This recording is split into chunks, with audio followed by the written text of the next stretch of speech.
Bonjour à tous, bienvenue dans ce nouvel épisode.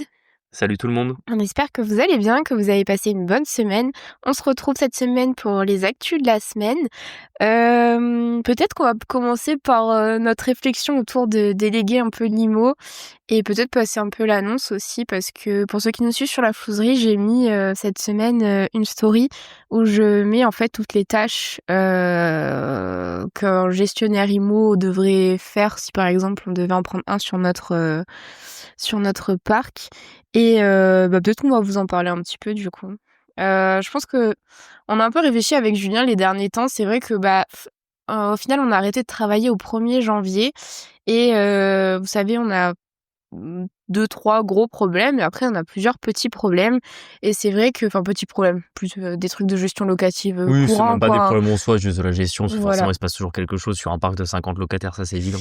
Et du coup, forcément, on réfléchit un peu à l'après. Est-ce qu'on continue d'acheter, et cetera. Actuellement, on a 50 lots, je pense, plus de 65 locataires, un truc comme ça, je Alors pense. non, on est à 50 lots et on doit avoir entre 55 et 60 locataires. Bon, ouais. Parce qu'en fait, on a quelques lots, par exemple, ou des bureaux où en fait on peut avoir plusieurs locataires Oui, sur c'est un. ça, ouais. Du coup, il y a donc on a un peu plus de locataires qu'on a de lots. C'est ça, et puis par exemple, sur les habitations, il y en a où ils sont 2, enfin bref. Et du coup, en fait, on réfléchit un petit peu. Ce qui est vrai, c'est qu'actuellement, la manière dont c'est réparti, Julien gère les très gros problèmes et moi, je gère la gestion courante, en fait, et tout l'administratif, des SCI, etc. Et c'est vrai qu'actuellement, je vois pas dans quelle mesure on pourrait en prendre plus, tu vois, sur notre temps. Sachant que nous, notre souhait, c'est pas de... Enfin, pour ceux qui font un peu de gestion locative, il y a plus fun, je pense, comme activité.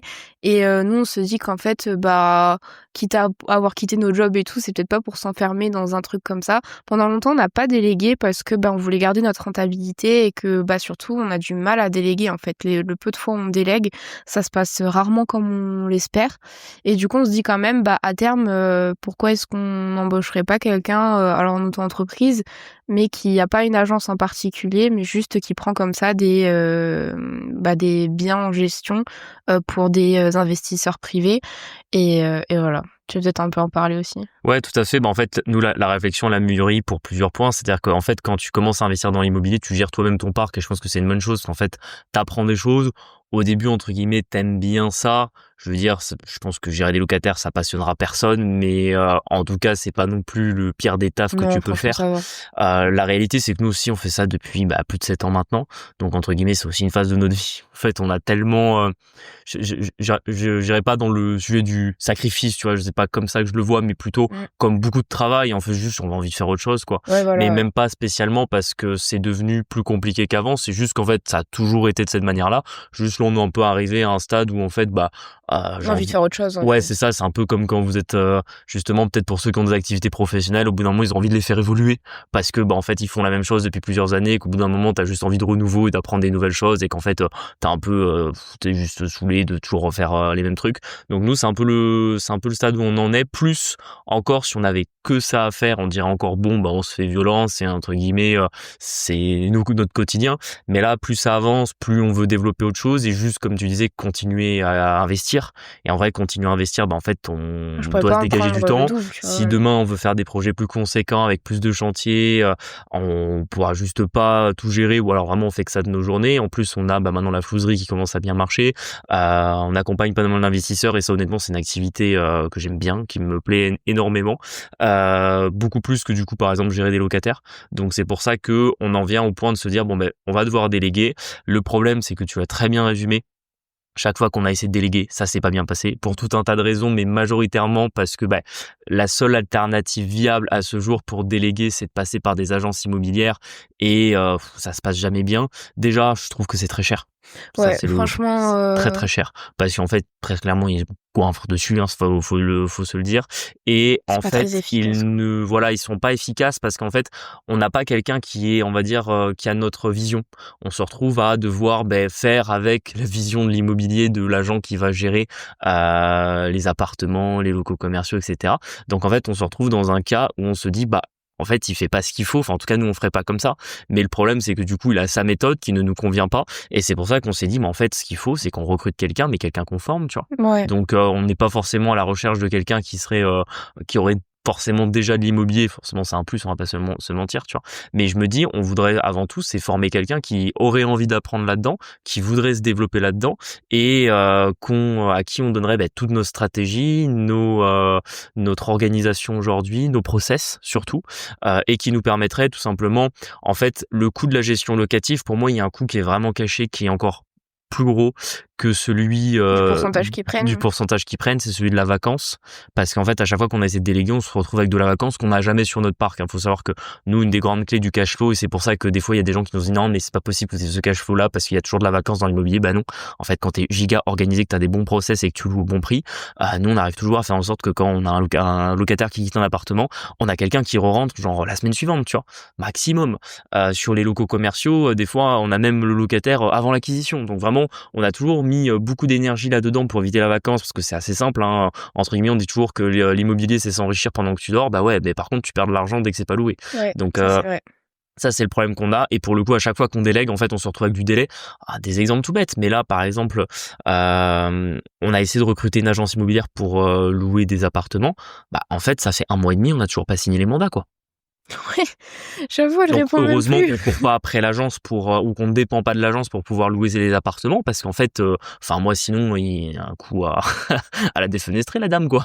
C'est pas possible de nous faire perdre autant de thunes. Donc en fait on se dit on peut juste pas faire avec les agences immobilières comme ça en l'état. Faut quand même en plus qu'on puisse garder la main dessus. Ce que je veux dire entre guillemets, nous la gestion c'est surtout du temps, mais dans tous les cas toutes les décisions resteront à notre main, que ce soit le choix des locataires, que ce soit les différents frais, l'envoi des artisans. Parce que pareil entre guillemets, nous on a la connaissance aujourd'hui, et même des fois un agent immobilier on s'y connaît mieux que lui en travaux. Donc des fois quand il y a une problématique, il peut envoyer le mauvais artisan, alors qu'en fait si on nous dit classiquement, le truc un peu classique qui arrive, c'est t'as un problème d'élec dans un appartement, c'est plus ou moins lié au ballon d'eau chaude, et le premier réflexe c'est d'appeler un électricien. Non, t'appelles pas un électricien, en fait t'appelles un plombier, c'est le ballon d'eau chaude le problème, c'est pas l'élec de l'appartement, tu vois. Ouais, et puis par exemple, là, du coup, c'est ce que je viens de dire, on en a quand même un qui s'occupe de mettre en gestion en allocation nos biens là sur Dordogne, et en fait, il a la gestion aussi.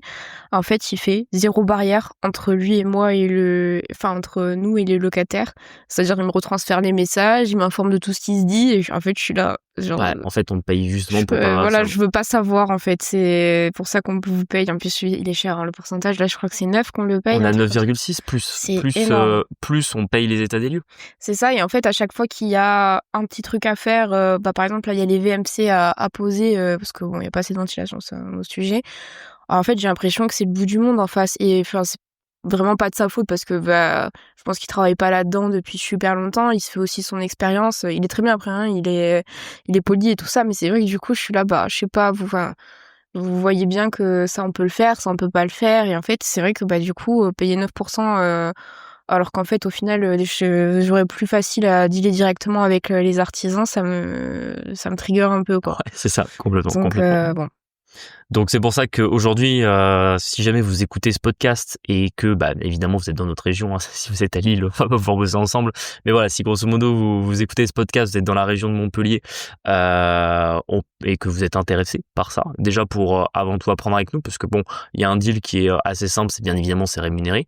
On discutera ensemble de toute façon des modalités de rémunération, mais elles seront très transparentes, hein, et ça sera dans tous les cas un pourcentage des loyers comme le facturait n'importe quel gestionnaire. Mais ça sera surtout une adéquation avec votre temps, votre capacité à travailler comme nous et à prendre nos process. Et à ce moment-là, il y aura au fur et à mesure des mois une délégation progressive d'une partie de notre parc, en tout cas pour l'instant. Parce qu'il y a 2-3 trucs qui tournent entre guillemets. Bon, on n'a pas besoin de gestionnaire, c'est juste pour envoyer une quittance tous les mois. Mais je veux dire, il y a 2-3 sujets où des fois il y a des états des lieux, des relocations à faire, des choses comme ça.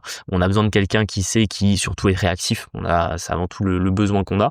Et tout de suite ça peut assez bien payer, parce qu'on a fait des estimations, grosso modo ça sera tout de suite une rémunération entre 1500 et 2000 par mois à peu près. C'est ça, donc on est prêt à faire un entre guillemets, c'est vrai, sur le cash flow qu'on a aujourd'hui, à en amputer une partie, mais c'est aussi pour nous récupérer du temps tout simplement, qu'on va pouvoir réinvestir dans d'autres sujets. C'est comme quand un chef d'entreprise engage un salarié, en gros il engage un salarié parce que le salarié, certes c'est un coût au début, mais après c'est censé lui rapporter plus. Nous c'est le même calcul qu'on fait, c'est-à-dire que le temps qu'on va récupérer là, on va pouvoir le mettre dans autre chose, et du coup entre guillemets s'enrichir autrement, quoi. C'est ça. Donc bah, n'hésitez pas à nous écrire, sur, l'adresse mail qui est dans les bios. Généralement, je pense qu'elle y est l'adresse mail. Sinon sur Instagram, La Flouserie ou Quitte le Boomer Dream. Tu partageras l'émission en story sur, Oui, sur les réseaux sur comme Insta. ça vous Mais aurez grosso modo, pour définir, ouais, si vous voyez pas exactement quelles peuvent être les missions, grosso modo, nous, nos besoins, c'est déjà absorber toutes les demandes des locataires. Parce que grosso modo, ça, il y en a quand même plusieurs par semaine, mais c'est normal, on a beaucoup de locataires. Ça va être surtout de la remise en location. C'est avant tout ça qui nous Mmh. prend le plus de temps. Donc ça veut dire prendre contact avec un locataire qui a donné son préavis, être capable de reposter une annonce comme nous on les poste, c'est-à-dire bien avec une bonne description et pas un truc fait à la va-vite comme malheureusement font beaucoup les agences IMO, être capable de refaire les visites et de sélectionner des profils, nous soumettre des profils, éventuellement voir avant l'état des lieux ou pendant l'état des lieux les éventuels travaux qui doivent être faits dans l'appartement, être capable du coup de faire un bon état des lieux d'entrée ou de sortie avec le locataire pour qu'entre guillemets on n'ait pas de problème. Il y a des choses qui sont cassées, c'est retenu sur la caution. Éventuellement aussi des fois être capable de mettre un petit coup de propre, parce que ça c'est aussi un problème qu'on a avec les agences, c'est que Ouais, bah, entre forcément, c'est guillemets pas leur métier, hein. ouais, mais le problème c'est qu'à un moment donné, qui met un coup de propre quand ça n'a pas été mis dans un appart, le problème c'est que tu peux pas louer un appartement sale à un Ouais. locataire. Mmh. Je veux Bah, dire, ça c'est une mauvaise. sera enfin, c'est un problème que tu Ah, répètes, exactement en fait, ouais. parce que bon l'appart entre guillemets quand il est neuf il est propre, et puis bon si la première personne qui le loue entre guillemets elle le rend sale, il faut bien le relaver, sinon vous le redonnez sale à quelqu'un qui lui-même va le redonner sale à la fin, et en fait l'appart il s'abîme du seul fait qu'il est pas nettoyé. Donc en fait faut aussi on a aussi du besoin là-dessus. Après ça sera aussi de traiter un peu tous les sujets qu'on peut avoir. Ça peut être des fois des problématiques de chaudière, d'allumer la chaudière ou pas en hiver sur certains de nos immeubles, d'aller faire des checks des cages d'escalier, de savoir entre guillemets voilà ce qui s'y passe, est-ce que tout est en bon état, est-ce que personne a laissé un colis abandonné je ne sais où, enfin voilà, ça va être grosso modo tout ce qu'on fait aujourd'hui, qu'on a de moins en moins le temps et qu'on n'a plus envie de faire, être capable de récupérer ces missions-là. Bah, je sais pas si on cherche pas un peu la poule aux œufs d'or, hein, mais sait-on jamais, Écoute, on on lance tente, une bouteille à la mer si on ça peut tente. intéresser quelqu'un. Après, il y a aussi l'autre carotte qui peut éventuellement exister, c'est que pour quelqu'un qui voudrait, parce que là pour l'instant très clairement c'est un job à temps partiel, hein, il y a pas, c'est pas quelque chose qui Ouais. va vous occuper 5 jours semaine, ça vous occupe entre 2 et 3 jours semaine aujourd'hui, donc c'est quand même bien payé pour le temps que vous y passeriez potentiellement, et c'est surtout que ça vous forme là-dedans et que potentiellement vous aurez pas que nous en clients à terme. Enfin, on va pas, pour être tout à fait transparent aujourd'hui, forcément on a pas mal d'investisseurs dans la région qui peuvent avoir ce type de De besoin, besoin ouais. en termes de gestion de leur propre parc. Donc entre guillemets, nous on avait toujours, et je crois qu'on l'avait dit sur ce podcast, c'était qu'on voulait engager quelqu'un quand on aurait 100 lots. Mmh. C'était un peu ce qu'on s'était dit. Mais en fait, on s'est dit qu'à un moment donné, si on n'avait pas le temps de continuer à acheter 50 lots de plus et de déjà gérer ceux qu'on avait, on devait dans tous les cas commencer à déléguer ceux qu'on avait. Mais grosso modo, je pense pour remplir, je pense qu'un gestionnaire, il peut aller jusqu'à 120, 150 lots s'il est bien organisé. Et honnêtement, en fait, si vous voulez faire du temps plein là-dessus et du coup vous faire facilement entre 5 et 6 000 de rémunération par mois, en fait, on a de quoi vous apporter en termes de lots derrière, quoi. Bah, ça me fait penser, tu sais, on avait reçu, Timothée Moirou, mais il y a vraiment longtemps, je pense, c'était, il y a 2 ans maintenant, Je pense que tout le monde a écouté cet épisode, donc Ah bon, bah, voilà. les gens voient très bien. À chaque fois, ouais, non, mais parce que à chaque fois que je fais un call avec quelqu'un qui a écouté le podcast, il me parle d'épisode avec Timothée Moreau, c'est très très Ouais, drôle. et Timothée Moirou, vraiment, c'est le GOAT en termes d'immobilier. En fait, il a 1 an de moins que nous, donc je pense qu'il doit avoir 27. Le mec, il est médecin et il a, je crois à peu près, 130 lots, un truc comme ça. À l'époque, c'était 120, un truc comme ça. C'est 117, ouais, quand on l'a vu. Ouais, et là, je crois qu'il a dit récemment qu'il en a 127. Et en fait, il avait déjà, à l'époque, 2 gestionnaires pour son parc. Parce que forcément, il est médecin, donc il peut pas passer sa vie à faire des états des lieux, et cetera. Et bon, je me dis, en fait, au bout d'un moment, je pense que tout le monde qui veut grossir doit passer par la délégation, mais c'est vrai que c'est pas évident. Tout à fait. Cette semaine, tu es allé voir, un des immeubles d'un de nos investisseurs qui a récupéré, ses clés, je crois la semaine d'avant. C'est ça. Et en fait, nous, en plus, c'est rigolo parce qu'on a un immeuble, 2 pas immeubles. oh, 2 immeubles, oui, pardon, dans cette ville-là, donc on connaît très bien. Et au final, c'est pas si loin du nôtre, je crois, là où il a acheté son. Ah oui, tout à fait. Après, c'est une petite ville, hein, c'est une ville de 10 000 habitants, donc entre guillemets, tout est à 5 minutes en voiture, tu vois. Mais dans tous les cas, je devais y aller parce que justement, j'ai parlé de chaudière juste avant et j'ai dû rallumer une chaudière en hiver parce que bon, nous sommes dans le sud, on allume les chaudières au 15 novembre, c'est normal. Jusqu'à maintenant et encore aujourd'hui, on était dehors en t-shirt sans problème. Donc dans tous les cas, je devais aller faire un petit tour. J'en ai profité aussi pour passer à l'un de nos immeubles où en fait, il y a un très gros chantier de l'immeuble qui est à côté du nôtre. Je crois que tu avais raconté à l'époque la visite que tu avais dû faire avec l'architecte mentionné par le tribunal judiciaire. Ouais. Bref, c'est une vieille histoire, hein, ça date déjà de quasiment 1 an. Mais moi, je suis repassé parce que comme ils font des travaux autour de notre immeuble, c'est normal, vous venez un peu voir ce qu'ils se font, etc.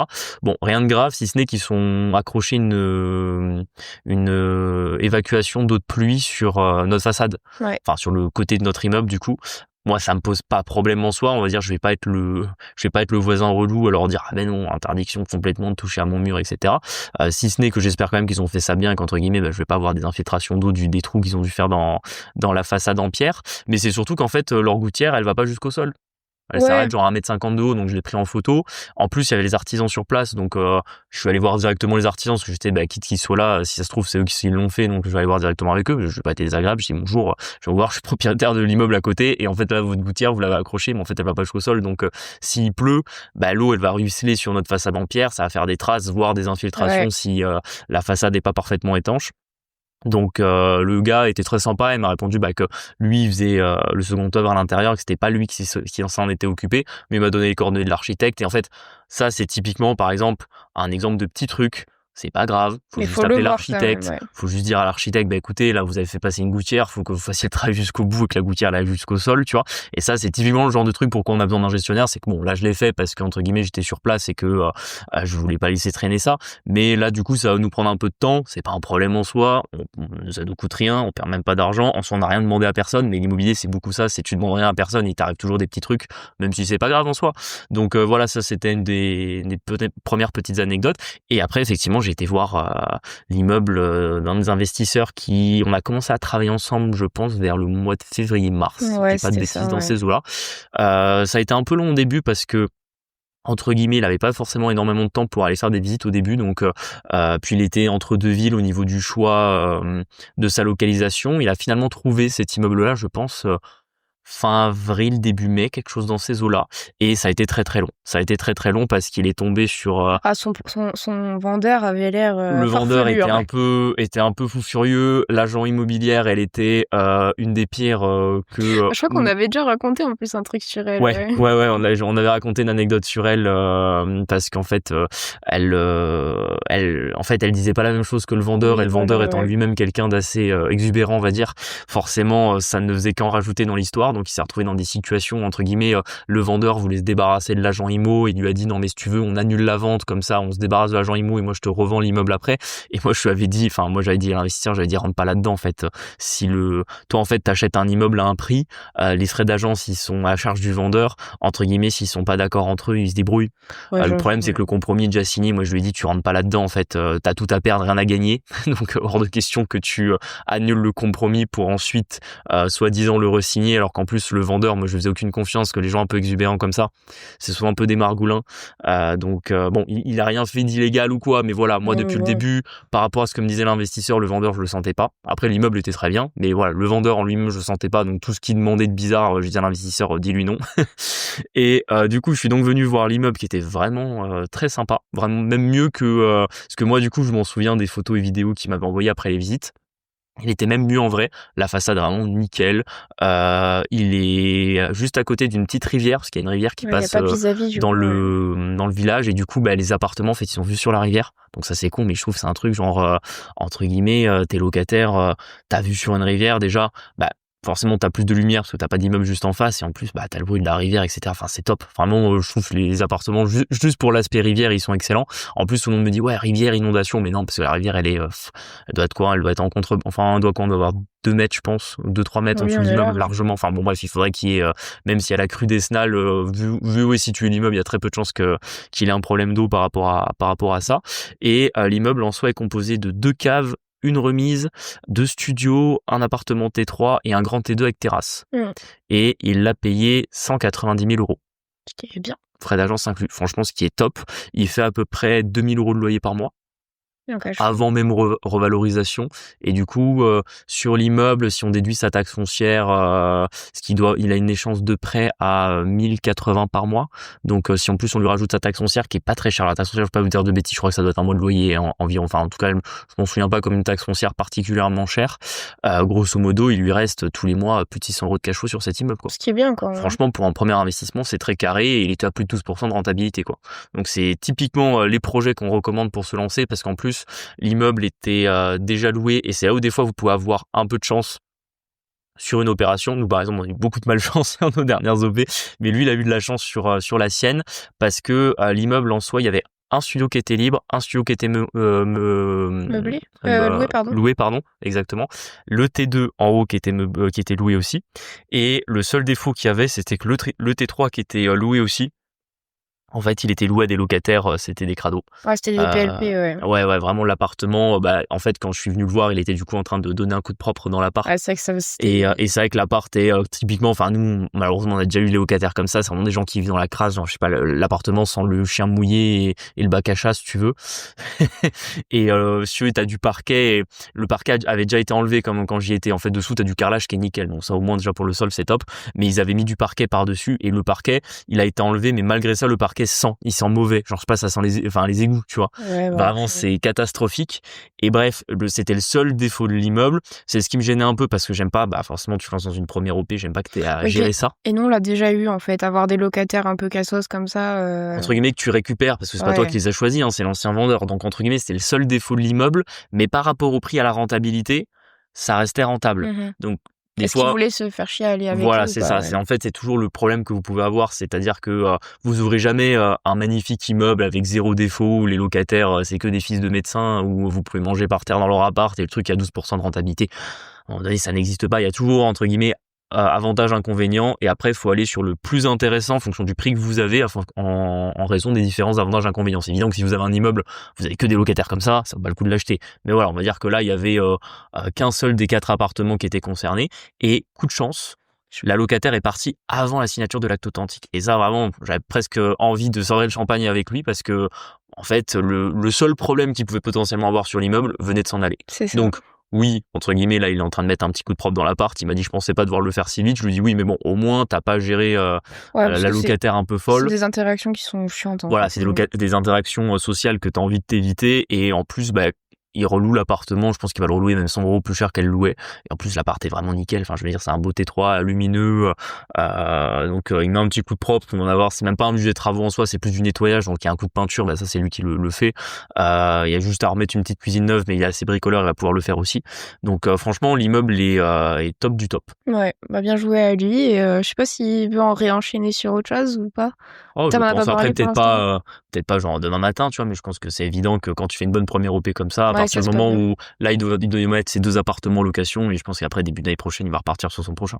Ça, on vous le dit souvent, mais en vrai, le premier, c'est pas forcément le plus rentable que vous ferez, mais il faut vraiment que ce soit celui qui se passe bien parce que c'est là où votre risque est le plus gros, on va dire, vu que vous avez pas encore tout dilué. Bon, là, il avait plusieurs lots en même temps, mais c'est vrai que ça peut vite, si ça se passe pas bien, ça peut vite vous sabrer le moral en soi.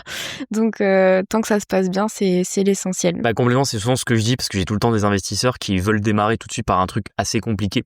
Et en plus, parfois du manque de connaissances ou du temps que ça peut prendre, moi ça me gêne de faire une première opération compliquée parce qu'en fait, vous n'avez pas déjà entre guillemets un premier cash flow qui vous sécurise. Et c'est pour ça que nous on a la stratégie de rendement sur l'immobilier avec le cash flow qu'on va chercher du 10%.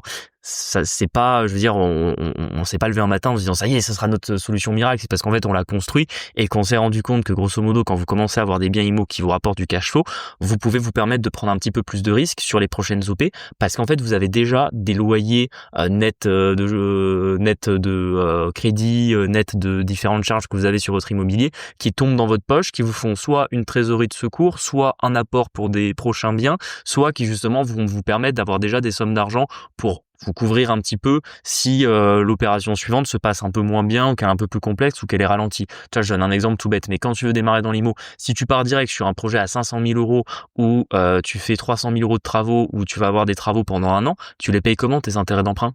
Tes intérêts d'emprunt, ça va vite être 1 000 € par mois, tu vois. Donc, entre guillemets, quand tu fais ça en première OP, ou alors, faut vraiment que tu gagnes Ouais, que tu 10 sois K par solide, ouais. mois et qu'entre guillemets, tu dépenses très peu, tu mets beaucoup d'argent de côté et t'es prêt, entre guillemets, à mettre énormément de ton salaire dans ton opération dès le début. Sinon, tu fais des opérations comme celle-là qui sont plus simples, où t'as quasiment aucun travaux, où tu commences à encaisser des loyers dès que tu deviens propriétaire de ton immeuble et où tout de suite tu vas avoir un cash flow qui va rentrer dans ta poche tous les mois et te sécuriser pour tes prochaines OP. Mm. Et à ce moment-là, sur ta prochaine OP, tu peux te permettre de faire un truc un peu différent où tu n'auras peut-être pas des loyers tout de suite. Mm. Bon, bah, enfin voilà, c'était un peu nos conseils, pour démarrer. Tout à fait. Et ça fait même le rebond, c'est que, en même temps, si vous voulez faire, des opérations comme lui, rentables à plus de 10 voire 12% de rentabilité et vous voulez démarrer immobilier et qu'en fait, vous êtes là, vous réfléchissez, vous savez pas quoi dans quoi partir, une coloc, un appartement, un immeuble de rapport, des travaux, pas de travaux, dans quelle ville, dans quelle zone, et cetera.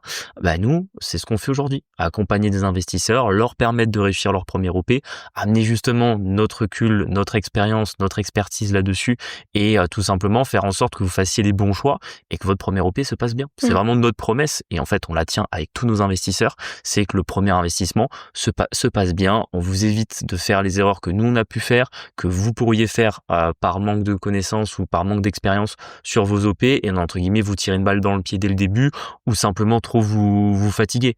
Parce que c'est ça aussi, c'est que la première OP entre guillemets vaut mieux qu'elle paraisse simple et qu'à la fin vous me dites putain Julien en fait c'était pas si compliqué. Je préfère que ça se passe comme ça, que vous partiez dans des trucs où, entre guillemets, si à la fin vous vous étiez rendu compte de tout le boulot ou de tous les problèmes que vous auriez eu, vous auriez dit en fait j'achète pas, tu vois. Ouais, je Et vois. ça c'est mon rôle aujourd'hui aussi d'amener l'œil sur à certains investisseurs, de leur dire non, ce truc-là l'achète pas, il y a trop de problèmes. Mmh. Tu vas gérer des problèmes pendant 2-3 ans et en fait ça vaut pas le coup. Part sur un truc plus simple, de l'immobilier rentable, en vrai maintenant il y en a plein. C'est vrai qu'aujourd'hui on est dans une période où l'immobilier a un petit peu baissé, les acquéreurs en plus ont plus de poids dans les négociations, vous faites des excellentes négociations, vous achetez des biens pas chers, vous faites des très bonnes opérations, tu vois.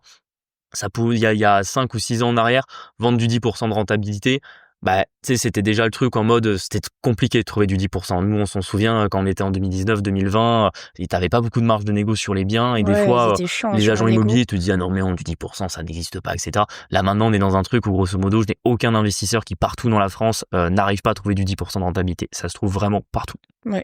Donc après, c'est surtout être capable de sélectionner les meilleurs 10% que vous allez pouvoir avoir, ceux où vous aurez le moins de problèmes, ou entre guillemets, vous aurez votre rentabilité en ayant le moins de soucis possible.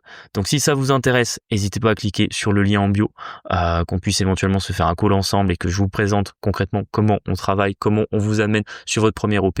Et en plus, vu que c'est un peu la mode du Black Oui, c'est Friday vrai que nous sommes dans et la semaine que du Black Friday. exactement, et qu'on est dans la semaine, si vous réservez un call avec moi jusqu'à la fin du mois de novembre, à ce moment-là, en plus de l'accompagnement immobilier, vous aurez l'accompagnement en bourse ou en crypto, où je vous donnerai justement, en plus de vous permettre de faire votre première opération IMO avec nous, vous aurez toutes les clés pour commencer à faire vos investissements, que ce soit en crypto ou en bourse, pour que vous soyez rentable et que là aussi, vous évitiez les erreurs classiques qui, moi, par exemple, m'ont un jour coûté 10 000 € en une après-midi à mes débuts en trading, que j'aurais bien évidemment préféré éviter.